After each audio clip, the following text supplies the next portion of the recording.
for John Tanjay. The second straight game where the three-pointer for you especially was kind of going early. When you kind of are able to get in a rhythm like that, first of all, how does that kind of happen, and how do you guys as a whole are able to kind of build off that? Yeah, I think it's partly just the coaching staff. Kirk Penny gave me a good talk, and he was a great shooter back in the day, and he just gave me a couple tips and just told me if I'm open, let it fly. And I've been kind of running off that recently. But yeah, it's good to come out here and get some energy going for the team. Michael? Kamari, Bryce Williams struggled to get going in this game. I guess what's gotten into you guys' success of taking away the opposing team's leading scorer over the last several games? Honestly, I would just have to give a credit to us being able to throw different bodies at other teams' leading scorers. Like starting off having John guard them. Sometimes Clez had them. Sometimes I had them. Like just being able to throw those different bodies and give different looks, that really helps when it comes to slowing down the other team's leading scorer. Right back here. John, obviously every game in the Big Ten's a big game, but was there any added motivation, extra juice for you being an Omaha guy and going up against Nebraska today? I mean, I'd be lying if I said there wasn't. I just feel like, it's a familiar logo growing up in Nebraska. But, it's just another game just to come out here and compete with my brothers. So, but, yeah, there was a little bit of extra excitement, seeing the hometown team. Jim? John, Nebraska over here. Nebraska gives up a lot of threes, in part because of the way they play with the constant double teaming. I'm sure you know that going in. Are you kind of salivating going into this game, knowing that you're going to get plenty of opportunities from three-point range? Yeah, we were aware going into the game that we're going to get a lot of looks, and it's just about taking the right ones and knowing the flow of the game, when to take them. So, yeah, so we just took advantage of the ones we had, and luckily some of them went in. Up here. Questions for the two Johns. It's been a while since we've seen a duo at Wisconsin who are this strong, especially offensively. I'm just curious, what do you guys like about playing with each other, and what about the other one's game makes it so easy for you? I think we just feed off each other's energy, and we just, keep talking to each other throughout the game, like keep going. And I think we just have fun hooping with each other. It's just fun to go out there and play with him every night. And he just showed you something new almost every night. He can get to the rim, shoot the three, get to the midi. So I just love going out there hooting him, and he's a dog. Yeah, I mean, kind of just what he said. We're just out here having fun. He makes my job a lot easier, getting downhill and just being at the top of that scouting report. So, I'm just loving being here and being able to play on the same team as him. Go ahead.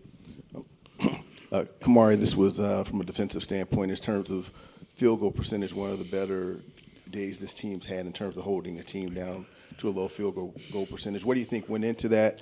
What do you think was maybe a little better today than what we saw on Tuesday? Just our preparation. We knew after Tuesday's game that we had to step it up defensively. We seen that we put 80 on the board, but we still lost. So we knew that it wasn't our scoring, but the other end. So just when we came back into practice, we just locked in a lot more than we have been on defense, and just had to turn it around and come out this game better defensively, and we did. Right in the back, and then John Blackwell over here. You and Nolan, especially in the first half, were really making some big plays off of one another. Just coming into the program together and now developing your games off of each other. How big is that, knowing each of you can make a play from anywhere on the court? It feels great. I mean, we just build off each other's confidence. I remember last year, like when we used to sub in together, we used to, talk to each other at the scores table and be like, let's just bring energy. So it's a great feeling now that we're just starting together now. And, I mean, that's my guy alone for life, and we're just going to keep building from that. right here. To any of y'all, I mean, you were up 19-2 right from the jump, and then the lead gets down to 3 pretty quickly. How were you able to kind of regain command the way you were after that? Because once they got down to 3, y'all dominated the rest of the way. Okay. You want me to take that? Yeah. Just staying together. The game of basketball it's a game of runs. So we know like teams are gonna throw a punch back. No team is just gonna get hit and just sit there and take the punch. So we knew that they were gonna respond to how we came out, and us just staying together. Each huddle we're talking like it's okay. Like just weather that storm. Next play. Like we can't worry about the previous plays. We just got to keep moving forward, and we did so. Ben? Kamari, Janicki's dunk felt like it got you guys going, that kind of accelerated the offense kind of back to where it was at the start. How big was that play to kind of give you guys that lift to get into halftime? Oh, that was that play was huge. Just seeing him rise up, because we know the type of player he is, and we know that he has that in his bag. So just seeing him do that it just showed me that he was locked in today mentally. Like, no easy points left off the board. So him dunking that and with a guy chasing him down, that really showed us that we were all locked in today. One more question. Go ahead, Jim. John, was the conversation with Kirk after the Southern Cal game when you didn't score? Yeah. Yeah. What was that like? I mean, because you guys won the game, so I'm sure you didn't care all that much, but it was very unlike most of your performances this year. Did you kind of have to talk yourself into, hey, I need to shoot more? Yeah, like you said, I was happy to get the win, honestly, but I hold myself to a high standard and expectation. I just feel like I had to be a little bit better and make adjustments, just on how things were going. So yeah, we had a talk, and we were honest, and I'm able to take criticism and learn anything I can from the coaches. So yeah, he was super helpful with that. Quick follow-up. You talk about adjustments. I mean, the way you started playing early in the season, obviously opponents are going to adjust to you, and then you kind of got to counter their adjustments. Has there been a little bit of that, and just figuring out new ways to score when they throw different things at you? Yeah, for sure. Just watching film, watching how guys are loading up on me, and seeing where I can still be effective for my team, and just try to make the right play. So yeah, there has been a little bit of a chess match going on. Obviously, really happy for our guys. I thought defensively we were locked in and back to trending towards who we need to be and who we have been. But the unselfishness, the willingness to share the ball, have that many assists on 18 on 30 baskets, guys off the bench, smaller lineup there in the second half, even with Gilmore and Amos together. I thought we played a pretty complete game, other than the run that they made back at us when we, just shot selection I didn't think was great at times, but in that middle part of the first half. But like I said, just across the board, I think we see offensively we're a handful, and when we get ourselves locked in like we were today defensively, we become a pretty complete team. So, questions? We got Mark up front too. Go ahead, Nick, and then pass it to Mark when you're done, please. Greg, you did touch on it a couple times there, but that defensive start, 19-2, and then kind of how it was executed in the counterpunch in the first half, just how did that set the tone and then kind of help extend the lead for good going forward? Yeah, I mean, that's where we need to be. I mean, that's what we've talked about. We had early in the year, before the season, where do we want to be? And this is, coaches talking, trying to be from an offensive standpoint, if we can be top 10 in the country, which we are now. Defensively, we felt we needed to climb to be top 25 in order to be really elite. Because if you look across the country of who's in that category, it's some pretty high-powered teams. So defensively, we were hovering in the 50s, and we need to continue to grow that and get better defensively. And every team's a little different. We don't have a specific shot blocker that would help more in the paint, so we got to do it collectively by really being disciplined in gaps and contesting shooters, knowing I thought they did a great job today of following the scouting report of where we could gap up and where we had to stay Velcroed to and chase shooters. And I thought for the most part, I'll find things I'm sure on film where we had lapses, but the consciousness to shut off driving lines and gaps and rotations, we were better. We were much sharper than what we were, Tuesday night. Go ahead, Mark. Greg, these last two games from a three-point shooting standpoint, these back-to-back probably the best of the season. Mm-hmm. Is this, as far as an execution standpoint, in terms of guys getting shots, is it as good as you guys have played from a three-point opportunity standpoint, or is it just a matter of, shots falling? Well, I think it's a combination of all of the above, Mark. I think, schematically how we've designed this and as we've made this kind of shift, so to speak, and evolution offensively, that is one area you look from analytically what we want to take advantage of. And trade as many of those mid-range twos in for threes or plays at the rim. So it's part system, it's part players. We got really good players that buy into it, love playing in it, understand. I think we're growing in terms of the reads within it. Excuse me. I think in years past maybe we were a little robotic and mechanical in it, and we've become more fluid. So it becomes more organic, and then we throw in some wrinkles here and there to try to, keep defenses off balance. But I think it's probably all of those elements that you talked about, Mark. It's an unselfish group that doesn't care who gets the credit, and it's a really talented team that have a lot of weapons that can shoot it. And it's pretty much everybody we put on the floor is a legit threat from three. Michael. Bryce Williams didn't really get going today, and largely over the last couple games, you've been able to keep lead perimeter guys from going at least for a half. I guess what went into that full game effort, and what have you kind of been seeing over the last couple games, and the way that you're able to take away some of those lead guys? Well, I think we've gotten.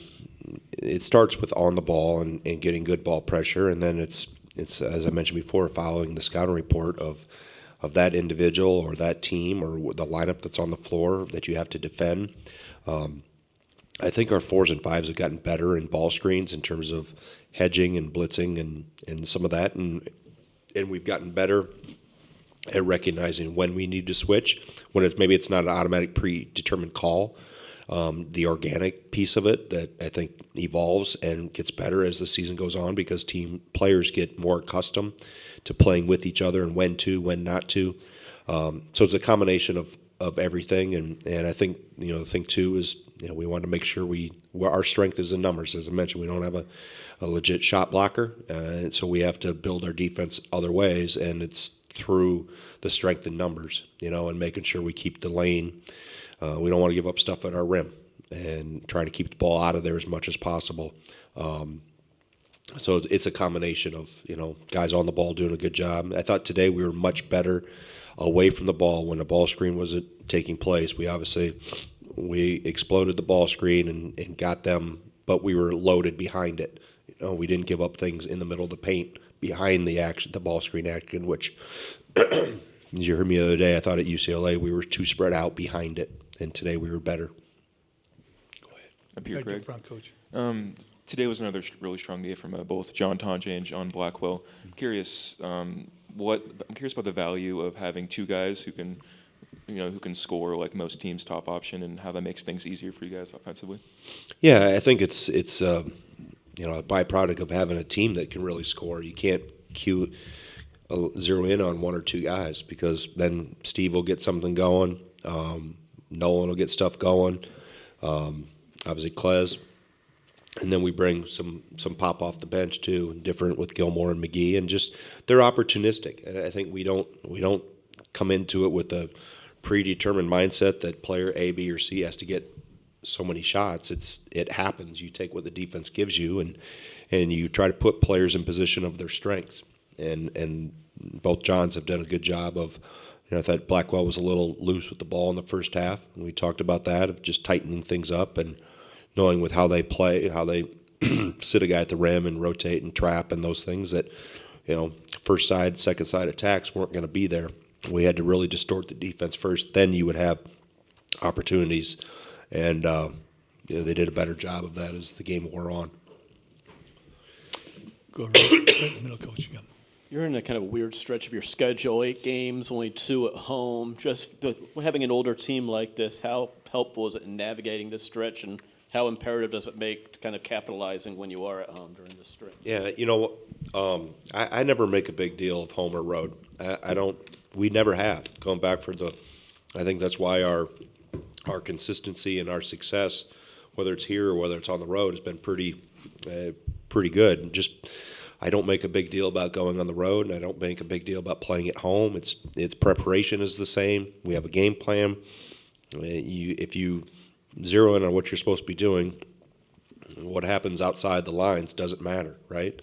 Whether it's crowd noise for you or against you, you still have to go play. So they understand our approach, and I think by staying consistent, with that approach, it keeps them in a good frame of mind. So whether we went to the West Coast and played 2 and can come back and now we go eat, we're flying around on a private chartered plane. We'll have some nice box meals for us, I'm sure, Tuesday afternoon when we fly to Maryland, stay in a good hotel. We're flying around playing basketball. This isn't, right? This isn't, there's much more difficult things in life that you could be doing than changing time zones playing basketball. So I don't make a big deal out of it because I don't think it's a big deal. Go play where they want us to play next. All right, we'll be there. Jim? Has John Tondre had to counter some of the things he's seen? Our team's throwing things at him, and has he done a pretty good job adjusting? Yeah, I think, first of all, he's played off 2 feet better.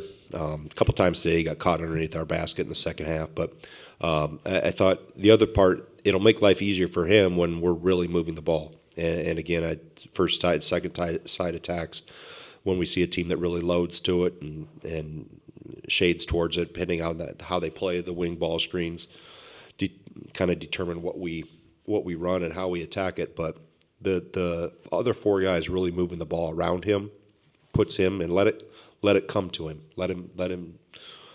He did a good job of that, I thought, today, for the most part, of not forcing it and just let the offense work for you, and it'll find you. If you're moving, cutting, the ball finds energy, and the ball finds people that are in the right spots. So just continue to play the game the right way, and you know, our team is the beneficiary of it, and he benefited of playing the right way today. Go ahead. Hey, Greg. It seemed like Max sat for a little bit longer than usual in the first half. When is that decision, and what, if anything, did you see differently from him in the second half? Well, he tweaked his ankle, and he doesn't know how. He claims Casper the Ghost got him because he said, I didn't step on anybody. Nobody was near me. I just made a pass and kind of. So I just sat him and let him loosen up, and he got retaped at halftime and then said he was good. So that's, if I could get to halftime and let him get retaped, we were okay. We got Mark and then Michael for the final question. As far as your bigs go, it seemed like they made a lot of, I mean, it shows in the assist total, but even if you're not looking at the assists, it just seemed like your bigs made a lot of nice passes and plays. And I guess I'm just wondering if you can kind of tell us what you saw from your bigs in that aspect of the game. Yeah, I think, you know, the one thing our sport doesn't have is give the hockey assist, right? So you're only going to get the assist if you make the direct pass to the scorer. But given how they play defensively and come and trap the post and really load on the rim, the ability we wanted to play through Steve and Nolan, throw it in, and Gilmore, and then make decisions out of there. And then we play 4-on-3, 3-on-2, whatever it is behind that. And, you know, there was a couple, Steve threw a couple zingers, and we just tried to hit a home run instead of making the simple pass directly to the top, or a couple of times we didn't have pressure on the rim with the cutter coming from the backside. So we intentionally wanted to throw it in and, you know, draw help. You know, the post, I've always said, is a good playmaking position. You don't always have to shoot it, but it really pulls the fire alarm of a defense when you throw it that close to the basket, and you got a 7-footer that makes good decisions and can see over people and doesn't get rattled with it. And we need to do a better job in behind him, and we talked about that at halftime of just taking the easy escape route, and then I talk about the hockey assist. It's the one more. It's the out and then over, and then we attacked again, or out and over, and we shot threes. So, again, the unselfishness of this group shows in those type of situations. Michael. Mike. You mentioned the team defensive principles, strength in numbers. Is that something that you do by necessity, or would the presence of maybe a more lockdown perimeter guy change things schematically? I think you have to have. There's a lot of different ways to defend, and you have to build your defense based on your personnel, right? And for us, for 30-some years, maybe even more, it's been primarily the same defensive concept, even if you go back to when Dick was here.